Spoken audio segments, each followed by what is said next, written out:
Halo semuanya, bersama saya Polar, cara review serial anime. Dan kali ini kita akan membahas episode 11 dari anime Maogakui no Futeki Gisou Shijuseikyo no Mao no Shisho. Jadi tonton sampai videonya, biar ngerti apa aja yang dibahas dalam video kali ini.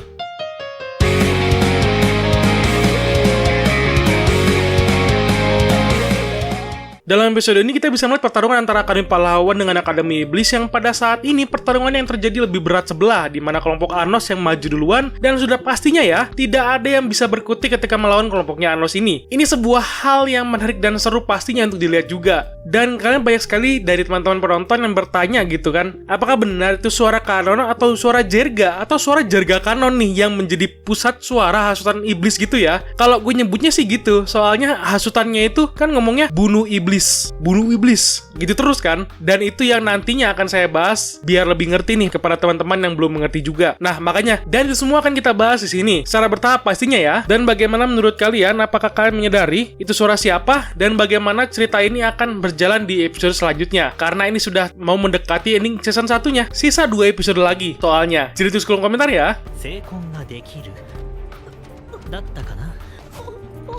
Masuk dalam pembahasan pertama mengenai pertarungan antara kelompok pahlawan dengan kelompok Anos, di mana seperti yang kalian lihat sendiri bahwa kelompok Anos sudah berlatih dengan sangat berat. Akibat latihan Anos itu kan bisa bekerja dengan baik ketika sedang melawan kelompok pahlawan. Dan ada pertarungan yang cukup membuat gue penasaran dan cukup berpikir keras gitu ketika menontonnya, yaitu mengenai pertarungan antara si Sasha dengan si cowok pahlawan yang badannya gede itu kan, di mana di dalam pertarungannya itu kita bisa melihat ketika dia menggunakan kekuatan sucinya dengan sebuah perantara gitu ya, walau nggak kepake ketika mengges senjata. Tapi yang membuat gue penasaran adalah ketika dia menggunakan kekuatan suci melalui emblem yang dia punya, yang dipakai di bajunya itu kan sempat diambil oleh Sasha, dimana itu sangat penting sekali gitu kan, karena dirinya menggunakan sebuah perantara berbentuk emblem gitu untuk bisa menggunakan kekuatan suci yang dia punya, yang dimana bisa terlihat sendiri ketika dia tidak memakai emblem itu, dia tidak bisa menggunakan atau mengeluarkan kekuatan sucinya, dan itu membuat gue lebih merasa logikanya ada, atau lebih ada logikanya lah ngomongnya. Jadi manusia itu kan nggak mungkin tiba-tiba langsung bisa menggunakan sihir, pastinya ada latihan atau memakai perantara gitu kan, karena manusia pasti diberi batasan juga. Nah itu yang membuat gue berpikir, jadi rata-rata semua manusia itu menggunakan sihir pasti memiliki perantara mereka masing-masing gitu kan untuk bisa menggunakan sihir, kecuali nih ya untuk memanggil pedang atau senjata yang mereka miliki. Kalau itu memang mungkin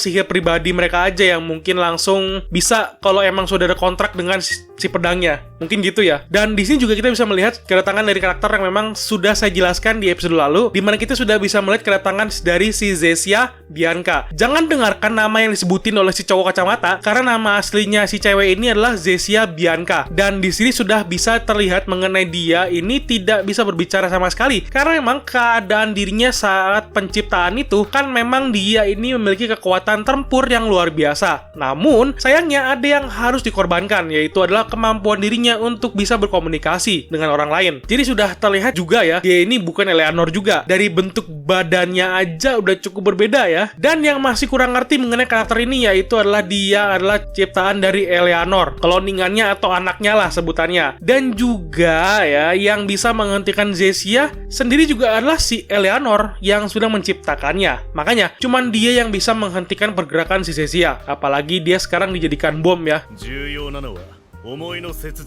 Masuk ke dalam pembahasan kedua, yaitu mengenai suara hasutan dan keadaan si Misha yang diserang sama si bapak-bapak Diego yang sudah berbuat yang tidak-tidak ya kepada si Misha. Sungguh mengesalkan memang ketika menontonnya, untuk melihatnya aja udah gregetan. Tapi itu nanti akan kita bahas, dan yang pertama adalah kita akan membahas mengenai suara hasutan yang membuat orang-orang penasaran, termasuk saya sebelum nonton episode ini, dimana saya bertanya-tanya bagaimana si penjahatnya bisa memanipulasi ingatan manusia. Namun sekarang kita sudah mengerti ya bagaimana caranya, dengan membuat suara masuk ke dalam otak para murid Akademi Sihir melalui telepati gitu ya. Kalau di sini sebutnya itu sihir manipulasi otak, ngomongnya gitu ya sebutannya. Dimana di sini kita sudah melihat di awal-awal episode ada suara yang masuk ke dalam suara para murid Akademi Pahlawan yang menyuruh mereka untuk membunuh iblis. Dan dari teman-teman banyak sekali yang bertanya-tanya di kolom komentar juga dan di sosial media saya juga, pada bertanya, itu suara siapa? Apakah itu suara Kanon atau Jerga? Dan jawabannya itu adalah sudah pasti suara Jerga ya teman-teman. Karena nggak mungkin dong suara Kanon yang begini. Apalagi kita sudah mengetahui, atau mungkin yang belum tahu gitu ya,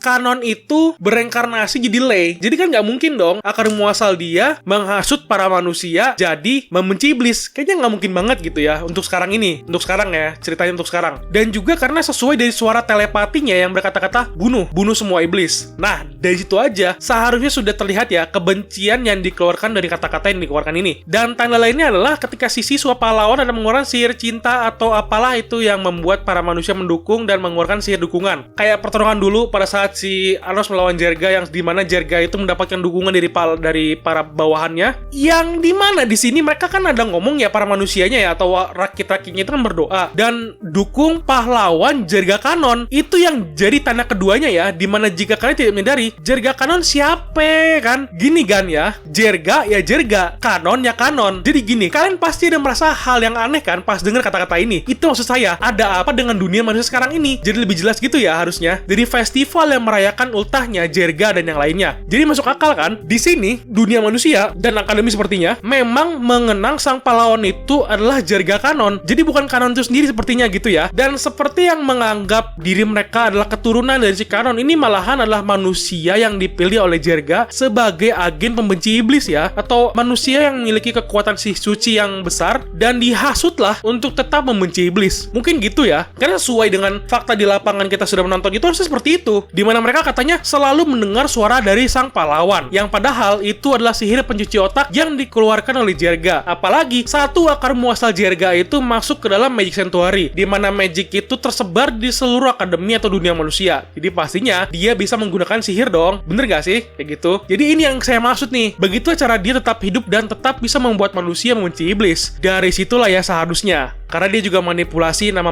pahlawan Kanon menjadi Jerga Kanon. Yang seharusnya Kanon yang asli jadi pahlawannya. Malahan dia menambahkan nama dirinya sendiri jadi Jerga Kanon kelihatannya ya, yang menjadi pahlawan bagi manusia sekarang ini. Sepertinya begitu ya. Dan dia membuat sebuah kata kunci juga ya bagi murid yang terpilih dalam kelompok reinkarnasi Jerga Kanon. Namanya doang ya, bukan beneran reinkarnasinya. Malahan dibuat untuk menjadi langkah terakhir dalam melawan iblis dengan membuat mereka menjadi sebuah bom berjalan. Kalau dilihat dari contohnya seperti si Zesia, si Loli itu yang menusuk akar muasal dan meledakkan diri. Sepertinya akan dibuat seperti itu ya. Jadi mereka menggunakan akar muasal dari para manusia ini untuk diledakkan ketika sedang melawan iblis. Mungkin begitu ya yang dibuat oleh Jerga ini. Dan ditambah ketika si Eleonare yang sudah kita lihat menyuruh Anos untuk datang ke tempat kuil yang ada di tengah-tengah tanah danau yang kering. Tapi kan si Misha yang datang ke sono akhirnya. Namun langsung saja kita lihat ya si Diego, si bapak-bapak ciptaan Eleonare ini yang datang menyerang Misha yang sedang ingin menghampiri Eleonare. Dan menyerang habis-habisan sampai si Misha sekarat ya. Itu adegannya sungguh sangat membuat gua gregetan dan kesal juga ngeliatinnya. Kebencian yang dilancarkan oleh si Diego ini sangat tercipta sekali gitu, seperti sangat membenci sekali, sangat sadis lah kasarnya bisa dibilang seperti itu. Karena memang orang ini kan sebuah perwujudan asli dari tujuan si Jerga yang memang membenci iblis kan. Jadi dialah yang memang membawa sebuah mindset untuk membenci iblis kepada dunia manusia kan. Dan kata-katanya dari para teman-teman di kolom komentar ini, si Eleonare ini kan adalah sebuah produk gagal, makanya dia ini yang membuat cloningan baru untuk mengemban tugas dan tujuan dari si Jerga itu sendiri. Jadi sebuah hal yang masuk akal juga gitu kan. Makanya si Eleonare ini lebih lembut dan biasa saja kepada iblis. Jadi ya setidaknya oke lah si Eleonare ini jadi harem tambahannya si Anos. Plus tambahan si Loli ya, si Zesia. Nah itu aja pendapat gue mengenai Maogakuin episode 11. Bagaimana pendapat kalian mengenai episode kali ini? Tulis kolom komentar ya. Dan jangan lupa bantu share video ini ke semua sosial media kalian. Dan jangan lupa juga untuk subscribe untuk membantu menyemangati gue untuk terus bikin video. Thank you and bye-bye.